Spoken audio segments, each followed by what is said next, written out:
Matashi, matashi, matashi, matashi, matashi, matashi. Rara jahili, rara mai bakin kare, tiran haihuwarsa albarka bai san shi ba. To fa yau ake yin ta mutanen ƙasar jamhuriyar Nijar sun yi wa mawaƙi Dauda Kahutu Rarara wata waƙa mai taken Rarara mai bakin kare. Ku tsaya ku saurara ku ji waƙar.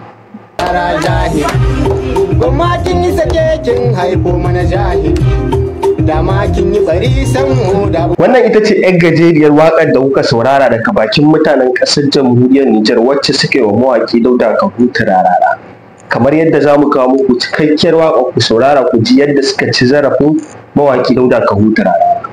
Idan ba za ku manta ba kun san cewa mawaƙi Dauda Kahutu Rarara ya fito ya yi magana akan shugaban ƙasar jamhuriyar Nijar, kamar yadda ya bayyana cewa ya ba shi kwana 20 a saki Bazum kuma a ba shi haƙuri kuma a dawo mai da kujerarsa ta shugaban ƙasa.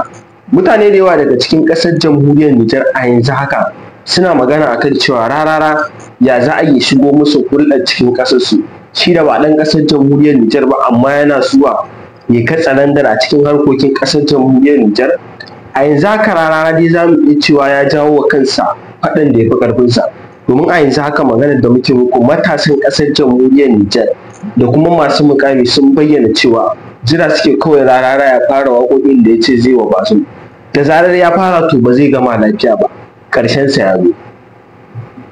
Mutane da yawa kuma daga cikin ƙasar Najeriya sun bayyana cewa Rarara yana abubuwan da ba su dace ba, kamata a ce Bola Ahmed Tinubu ya ja mai kunne akan abin da yake, domin kuwa a yanzu haka ya taro rigimar da tafi ƙarfinsa. Wasu da yawa suna ganin cewa mawaƙi Dauda Kahutu Rarara yana samun ɗaurin gindin shugaban ƙasar Najeriya ne, ma'ana shugaban ƙasar Najeriya Bola Ahmed Tinubu duk abubuwan da yake ya san cewa zai tare mai.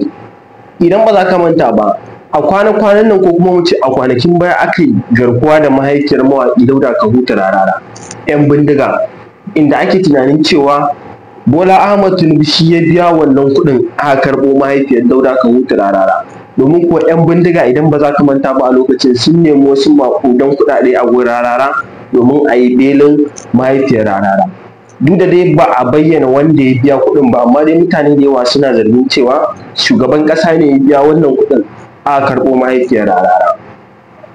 To a yanzu haka wannan rigimar da Rarara ya taro da shugaban ƙasar jamhuriyar Nijar, wasu da yawa suna ganin cewa ƙarshen mawaƙi Dauda Kahutu Rarara ne ya zo da haka, domin kuwa shugaban ƙasar Nijar Abdurrahman Chani ba zai bar shi ba. A matsayinka na ɗan ƙasar jamhuriyar Nijar, me za ka ce akan wannan rigimar? Domin mutane da yawa daga cikin ƙasar jamhuriyar Nijar ɗin sun bayyana cewa za su ɗauki ƙwaƙƙwaran mataki akan mawaƙi Dauda Kahutu Rarara bisa wannan abin da ya fito yayi akan shugaban ƙasar jamhuriyar Nijar. Wannan waƙar da aka yi wa mawaƙi Dauda Kahutu Rarara ta zamto tamkar cin mutunci ne a gare shi, sai dai kuma wasu sun bayyana cewa shi ya jawo kansa.